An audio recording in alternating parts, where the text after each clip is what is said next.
Hello friends, তোমাদের সকলকে আমার চ্যানেলে স্বাগত। আজকে আমি বাসমতি চালের ফ্রাইড রাইস তৈরি করছি। তার জন্যে আমি এখানে 250 বাসমতি রাইস নিয়েছি।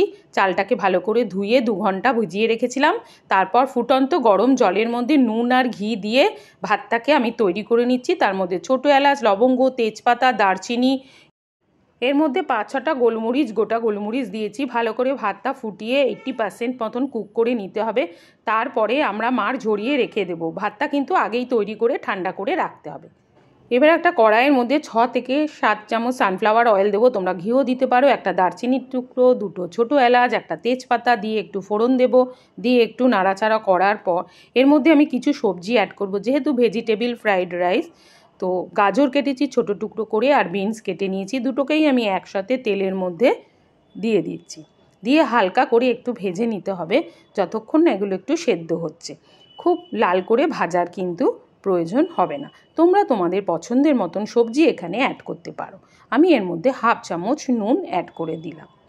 এইবার ভালো করে নাড়াচাড়া করে দেখো সেদ্ধ হয়ে গেছে, একটু ফ্রাই করে নিয়েছি। এর মধ্যে আমি আরও কিছু অ্যাড করব, তো তোমরা ভিডিওটা পুরো দেখতে থাকো। ভাজা দেখো হয়ে গেছে, নরমও হয়ে গেছে। এর মধ্যে আমি একটা বড় সাইজের পেঁয়াজকে লম্বা লম্বা করে একটু মোটা মোটা করে দিয়ে দিলাম। তোমরা পেঁয়াজ দিতেও পারো, নাও দিতে পারো। তোমরা এর মধ্যে ক্যাপসিকাম দিতে পারো।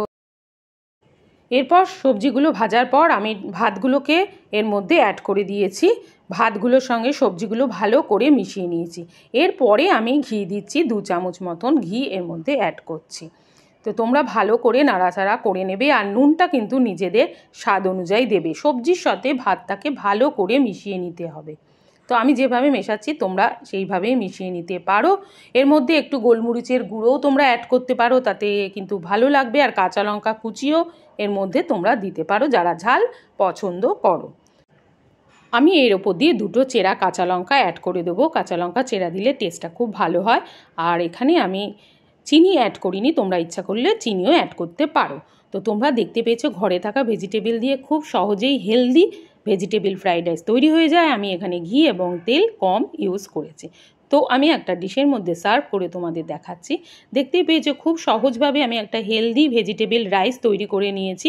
তো তোমরা বাড়িতে একবার ট্রাই করে দেখতে পারো। তোমাদের যদি আজকের এই ভেজিটেবল রাইসের ভিডিওটা ভালো লেগে থাকে, লাইক, কমেন্ট, শেয়ার, সাবস্ক্রাইব করো। তোমাদের সাথে আমার দেখা হবে নেক্সট কোনো ভিডিওতে। বাই।